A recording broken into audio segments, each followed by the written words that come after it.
1. Montrer son attirance. Bien qu'il n'existe aucun signe permettant de déterminer avec certitude qu'une personne a envie de faire l'amour avec nous, certains indices semblent parfois être porteurs d'un message à connotation sexuelle.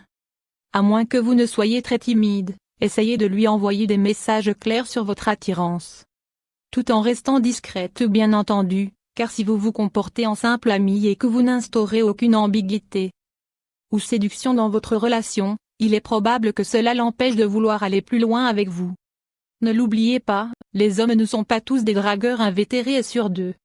Il faut d'abord leur montrer notre désir, subtilement, ou du moins, notre disponibilité pour leur donner le feu vert de la conquête. Avez-vous déjà échangé des regards ou des sourires avec lui, de manière à attirer son attention sur vous? Avez-vous tenté de le charmer en la valorisant ou encore en adoptant des postures de séduction et d'ouverture, laissant transparaître vos intentions et votre disponibilité? Avez-vous laissé percevoir le trouble qu'il provoque en vous lorsque vous êtes à ses côtés? 2. Saisir les moments d'intimité.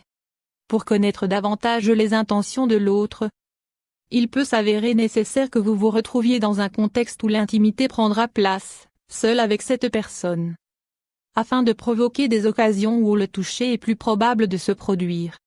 Si vous vous sentez à l'aise, vous pouvez communiquer plus clairement vos désirs et vos envies à cette personne, tout en étant réceptive à ses réactions. En lui faisant part de vos propres intentions, assurez-vous d'être sur la même longueur d'onde que l'autre.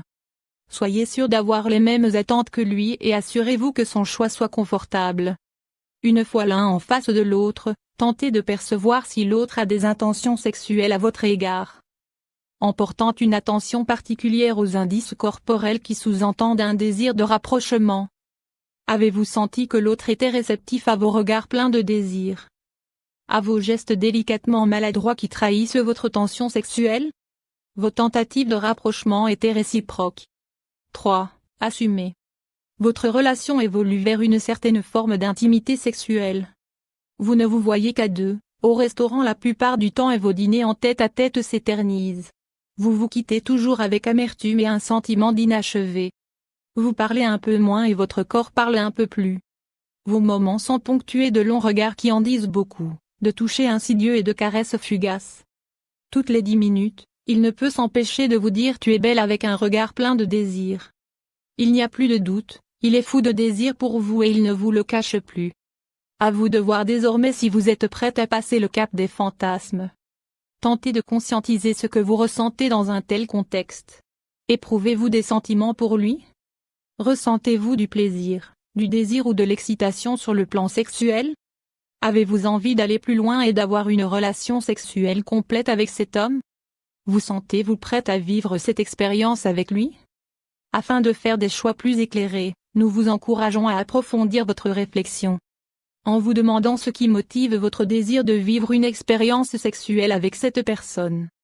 Est-ce pour démontrer votre désir, vos sentiments, pour plaire à l'autre, pour le séduire, pour vous sentir accepté, valorisé ou considéré, pour répondre à un besoin, ou encore par simple curiosité?